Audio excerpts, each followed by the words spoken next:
सिंहस्कंध समारूढ़ां नानालंकारभूषितं चतुर्भुजां महादेवीं नागरयजनोपवीतिनीं शंखसारंग समायुक्त वामपाणिद्वयान्वितं चक्रञ्च पंचबाणांश्च दधतीं दक्षिणे करे रक्तवस्त्रपरिधानं बालार्कसदृशीं तनुं नारदाद्यैर्मुनिगणैः सेवितां भवसुन्दरीं त्रिबलीबलयोपेत नाभिनाल मृणालिनीं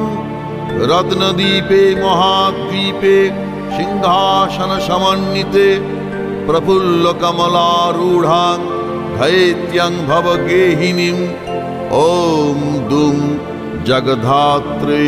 दुर्गायै नमः।